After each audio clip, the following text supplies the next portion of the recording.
I'm joined now by Liberal MP Phil Thompson. He was the Deputy Chair of this Parliamentary Intelligence Committee that's looked at this bill in detail over the space of a couple of days. Phil, first, what's your reaction to the Prime Minister's comments there? Well, I think the Prime Minister and his Labor leadership are being quite disingenuous, because the first rule of any government should be to keep its people safe. Now, after the Bondi terror attack, the Coalition, rightly so, said, let's recall Parliament and pass laws, if need be, that do this. The Coalition has not been engaged by the Prime Minister or his departments up until this Monday.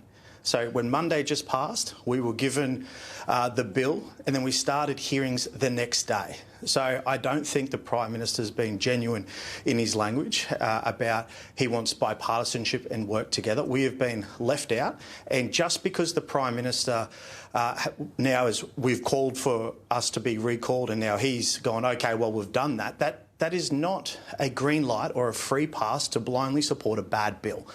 The Prime Minister should have worked with the opposition. Instead, it's been rushed. There are still 7,000 submissions that, as the Deputy Chair, I've got to read before I submit my report and my report to the Leader of the Opposition and to the party room. This has been extremely rushed, and he has been disingenuous in his language there.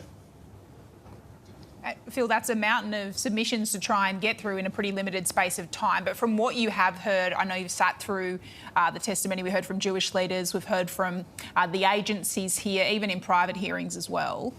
What amendments do you think could be made to salvage the bill, or is that not possible? Well, we've heard from a small number of people giving evidence, because think tanks like ASPI and others refused to or denied to come give evidence because they hadn't had enough time to go through the bill. We've got three big parts of it clumped together. So I think that shouldn't have happened. This isn't. You've got gun reform in here, but this isn't about gun reform at all. This is about Islamic extremism. That's not even mentioned once in this bill. So I think what's happened here is the government's dumped everything together, hoped that the Coalition would blindly support something without taking us through it or without working with us. And I can't see, really, I can't see how the Prime Minister's upset about that. We also don't have definitions in there.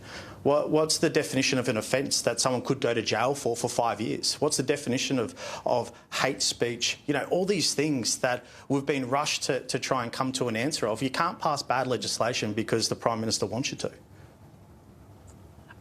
So it's, from the sound of it there, Phil, you would like to see the areas split up, so gun reform stripped out of the omnibus bill. You've also got concerns about gun reforms. What about the free speech concerns? I've heard from Andrew Hastie, Jacinta Price, two members who've said, Alex Antic as well, sorry, saying regardless of the amendments, they can't support the bill at all. What are your free speech concerns? Oh, I share in concerns that they have. They have raised it with me, and same with Matt Canavan from the Nationals as the Deputy Chair. And we asked questions of the departments, the Attorney General's department, specific things around this. And the issue that I found is we couldn't get any definitions around who's a leader, who's a preacher, who can, what's left in, what's left out, what's the definitions of the offence or how someone could be perceived. But then there's a maximum penalty of 5 years jail. And the answer we got was, oh, well, we'll let the courts decide. Well, that's really not good enough. And if you've put something on your social media that someone could take offence to, are you going to be arrested in the night and then charged, then have to fight in court, or you could go to jail? All these things could become a reality. Now, the government can't give us answers to it. We've kept going back and forth. We've taken or asked for questions on notice. There's submissions now reference to this as well. We're only just through the tip of the iceberg of these submissions, but I can't deliver my report until I do my due diligence and go through all these submissions. It sounds like, from what you're saying, though, Phil, that you're leaning against opposing this, that you don't believe there's a way to rework so many problems that you think are inherent in the legislation. Well, a part of my role is I've got to brief the leadership, Senator Dunham, who's the Shadow Minister for Home Affairs, as well as the leader, Susan Lee, and then the party room. I'm accountable to them, to my view and my thoughts on where we are. They have their own, and I've spoken with many of them and they've expressed them, and they're rightly so concerned. I will hold the final determination of what my report will be until Sunday, when I have to deliver it, but there are lots and lots and lots of hairs on this. I wanted to ask you, yesterday Susan Lee said she was going to introduce her own comprehensive package of measures to tackle anti-Semitism next week. Is that still the plan? Is that going to be an alternate bill that you try and put forward? Well, that hasn't gone through party room yet. We will be having a party room the start of next week. That hasn't been.